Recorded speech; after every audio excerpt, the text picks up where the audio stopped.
Hey there, and welcome back to another episode of Brainy Book Dragon. Today we're going to be talking about some books to read for the month of May. This is being recorded in the year 2023, so I don't know when you're going to find this, but these are some of the books that we're going to be talking about today. So it's not quite summer vacation, but everybody is kind of getting into the groove of spring. We had spring break coming up this month. So a lot of time kind of on everyone's hands, ready to delve into something fun. And we have some selections today that are of different lengths. So just kind of whatever length of book you're looking for, we have something for everyone. Let's start off with a short one. So this first book is only 272 pages, not too long. It is called Nettle and Bone by T. Kingfisher. It was published back on February 28th of this year. A lot of hype around this book and people really loving it. I recently read this story and I have to say it is very intriguing. So the blurb on this one says that this isn't the kind of fairy tale where the princess marries a prince. It's the one where she kills him. Mara, a shy, convent-raised third-born daughter, is relieved not to be married off for the sake of her parents' throne. Her older sister wasn't so fortunate, though, and her royal husband is as abusive as he is powerful. From the safety of the convent, Mara wonders who will come to her sister's rescue and put a stop to this. But after years of watching their families and kingdoms pretend all is well, Mara realizes if any hero is coming, it will have to be Mara herself. If Mara can complete 3 impossible tasks, a witch will grant her the tools she needs. But as is the way in stories of princes and the impossible, these tasks are only the beginning of Mara's struggle, an enchanting journey to save her sister and topple a throne. Now, this one I have to say was pretty interesting. We did have the impossible tasks in the story, but really the story is outside of that. I have to say, not a spoiler, but those 3 impossible tasks don't take up a majority of the actual story, which was intriguing to find out since they were listed in the blurb. Still a very great story. Definitely about, a sister's love, but even more than that. This was very intricate for only being fewer than 300 pages. So definitely a fun one to check out. I do love the cover art on this one. It is great. Is it necessarily tied to the story? Not so much, but the colors really give it a nice tone for the book itself. All right, this next one is called The Air Affair. Now, a Thursday Next novel. Now, this book was actually published 20 years ago. That's right, February 25th, 2003. If you are not old enough to know where you were on that date, I feel old. Now, the length of this book is actually 400 pages. However, I have the paperback. It doesn't look that big when you get the printed version because the paper is so thin. So it looks to be about the same length as Nettle and Bone, but it's actually more than 100 pages longer. So that is kind of interesting. This story is very cool. I have to say, I was actually really excited to delve into this. I'm reading this for my online book club called Book Nerd University. But let's talk about the blurb on this. So it says, fans of Douglas Adams and P.G. Wodehouse will love visiting Jasper Ford's Great Britain circa 1985, when time travel is routine, cloning is a reality, dodos are the resurrected pet of choice, and literature is taken very, very seriously. It's a bibliophile's dream. England is a virtual police state where an aunt can get lost literally in a Wordsworth poem, and forging Byronic verse is a punishable offense. All this is business as usual for Thursday Next, renowned special operative in literary detection. But when someone begins kidnapping characters, from works of literature and plucks Jane Eyre from the pages of Bronte's novel. Thursday is faced with the challenge of her career. Ford's ingenious fantasy, enhanced by a website that recreates the world of the novel, unites intrigue with English literature in a delightfully witty mix. I do have to say, this is a very witty story. If you love literature, this is a great book to pick up. There are a ton of literary references, lots of things to just kind of tie together. A lot of fun in this one. I'm excited about this meeting. All right, so let's go for one more short book. Now, this one is actually considered a novella between other stories. It is written by Carissa Broadbent, so we're going back to one of those major authors right now. And it was published on March 20th, 2023, so not too long ago. And this one is called Six Scorched Roses, and this is from the Crowns of Nyaxia series. This is a novella that actually goes between The Serpent and the Wings of Night and The Ashes and the Star-Crossed King. So not everyone actually knows about this book, but it is kind of a side story that is rather interesting on its own about one of the characters you meet in The Ashes and the Star-Crossed King. So if you've read The Serpent and the Wings of Night and you just jump into The Ashes and the Star-Crossed King, that's fine, but this one is a fun little side story. I do like the layers of the magic system that were added here. Now, the blurb on this one says, 6 roses, 6 vials of blood, 6 visits to a vampire who could be her salvation or her damnation. Lilith has been dying since the day she was born, but while she long ago came to terms with her own imminent death, the deaths of everyone she loves is an entirely different matter. As her town slowly withers in the clutches of a mysterious, God-cursed illness, she takes matters into her own hands. Desperate to find a cure, Lilith strikes a bargain with the only thing the gods hate even more than her village, a vampire, Vale.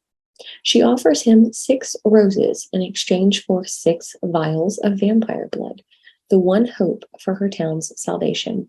But when what begins as a simple transaction gradually becomes something more, Lilith is faced with a terrifying realization.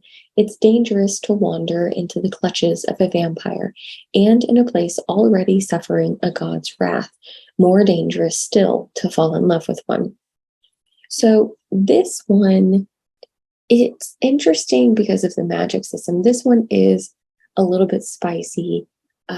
So we do have some of that in this book. The previous 2 books, there is really no spice in those. This one does have some spice in it, so just kind of a heads up on that. But it is really an intriguing idea that with this one. You get to see her sister, and like every time she sees her sister, like skin is just sloughing off to the point where there's like piles of white dust every time she walks around, and our main character Lilith is having to sweep out the house all the time because of everything that falls off of her sister. It's very intriguing. A lot of kind of just unexplained certain details. So I was intrigued by that story premise, but it does have, an interesting ending and then kind of ties you into the next book in that series. So definitely one to check out. Okay, now if you really liked The House on the Cerulean Sea, if you like TJ Klune, you probably know that he just had a new book come out. It was published on April 25th of this year, and it was called In the Lives of Puppets. This book is 432 pages. And a new installment from TJ Klune, I think, just makes so many of us smile, especially, during the time of, spring where everything is coming back to life. It's nice to have a refreshing new book. Now, this one says that it is about In a strange little home built into the branches of a grove of trees live three robots: fatherly inventor android Giovanni Lawson, a pleasantly sadistic nurse machine, and a small vacuum desperate for love and attention. Victor Lawson, a human, lives there too. They're a family hidden and safe. The day Vic salvages and repairs an unfamiliar android labeled Hap, he learns of a shared dark past between Hap and Geo, a past spent hunting humans. When Hap unwittingly alerts robots from Geo's former life to their whereabouts, the family is no longer hidden and safe. Geo is captured and taken back to his old laboratory in the city of electric dreams. So together, the rest of Vic's assembled family must journey across an unforgiving and otherworldly country to rescue Geo from decommission, or worse, reprogramming. Along the way to save Geo, amid conflicted feelings of betrayal and affection for Hap, Vic must decide for himself. Can he accept love with strings attached? Inspired by Carlo Collodi's The Adventures of Pinocchio, and like Swiss Family Robinson meets WALL-E in The Lives of Puppets, is a masterful standalone fantasy adventure from the beloved author who brought you The House in the Cerulean Sea and Under the Whispering Door. This just sounds so lovely. For anyone who loves T.J. Klune books, I totally get it. They are just some of the most cozy books out there and feel like a hug between two covers. So this is definitely one to check out if that is what you feel like going for. Now, this next one is the largest book on our list for today. It was published on February 28th of this year, and it is called A Day of Fallen Night. Now, this is considered book 2 in the Roots of Chaos. The first book that was published was called The Priory of the Orange Tree. However, this book, A Day of Fallen Night, is actually the prequel. So if you want to read them in timeline order, A Day of Fallen Night would actually come before The Priory of the Orange Tree. It's up to you. There's no judgment here. Read however you want. Personally, I am reading A Day of Fallen Night before I'm reading The Priory of the Orange Tree. Each one can technically stand alone, but again, it's up to you. These are some beasts of books. Like I said, it is 880 pages, so do not jump in lightly. But if you are looking for something that is a more epic tale, this could be the perfect fit. Now, the blurb for A Day of Fallen Night says this. In A Day of Fallen Night, Samantha Shannon sweeps readers back into the universe of Priory of the Orange Tree and into the lives of 4 women, showing us a course of events that shaped their world for generations to come. Tanuva Melem is a sister of the Priory. For 50 years, she has trained to slay worms. But none have appeared since the Nameless One, and the younger generation is starting to question the Priory's purpose. To the north, in the Queendom of Enos, Sabran the Ambitious is married the new king of Hroth, narrowly saving both realms from ruin. Their daughter, Lorien, trails in their shadow exactly where she wants to be. The dragons of the east have slept for centuries. Dumai has spent her life in a Sikanese mountain temple trying to wake the gods from their long slumber. Now someone from their mother's past is coming to upend her fate. When the Dreadnought erupts, bringing with it an age of terror and violence, these women must find the strength to protect humankind from a devastating threat. Now, this book has multiple POVs, and it tells you which realm they come from at the beginning of each chapter. And I have to say, if you sit down with this one, it is 880. It is 880 pages. However, the paper is also rather thick. So this is a chunky book. But as you read it, you feel like you are making progress because you can see how far you've made it. The pages, like I said, with thicker paper, it does make it so that you can see yourself progressing well. With the Air Affair, the paper is much thinner, So you may not feel like you're making as good of progress while you're reading, but it is a lot of fun. I actually sat down, and I don't usually read very fast, and I read about 65 pages in one sitting without realizing that I had read so much. The story really rolls well with this, and I have to say, I'm not done with it yet, but I am really enjoying it. So if you are looking for a chunky book to get into, this could be a great choice. All right, last but not least for today, I'm actually going to list a book that I have not read.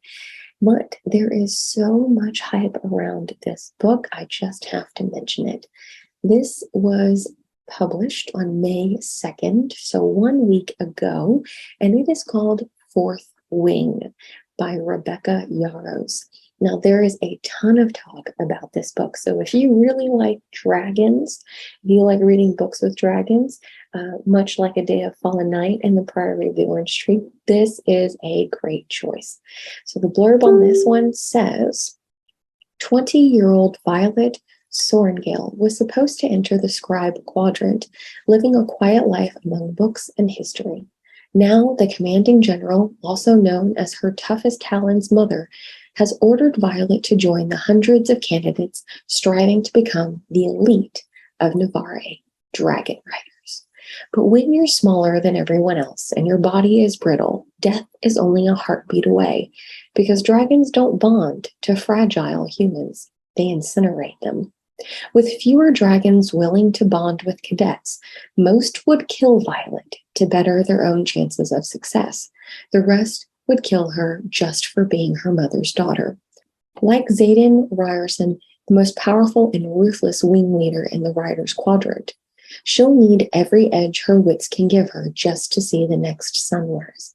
Yet, with every day that passes, the war outside grows more deadly. The kingdom's protective wards are failing, and the death toll continues to rise. Even worse, Violet begins to suspect leadership is hiding a terrible secret. Friends, enemies, lovers, everyone in Baysgath War College has an agenda, because once you enter, there are only two ways out: graduate or die. So this is very intriguing. It has 512 pages. It is considered book one of two. The second book is going to be called Iron Flame, and it's supposed to be released on November 7th of this year. So if you do read slowly, you have plenty of time before book two comes out. I've also been told that if you do read quickly, it is still worth reading now, and then you can get the second book in November. This is also one of the suggested books if you do enjoy Carissa Broadbent, so along those same kinds of fantasy realms, but definitely a book to check out. Lots of people talking about this one, and if you order it, and some people are actually finding copies in person, where it does have the sprayed edges with dragons. So a fun little detail there. A lot of book collectors just love getting sprayed edges. So definitely a fun one to get into. All right, so those are 6 of the books that I'm looking forward to delving into this month. Some that I've already finished and some that I just cannot wait to start. Let me know which ones you're looking forward to delving into this month. I would love to hear from you guys, and I will talk to you in the next video. Thank you so much for joining us today.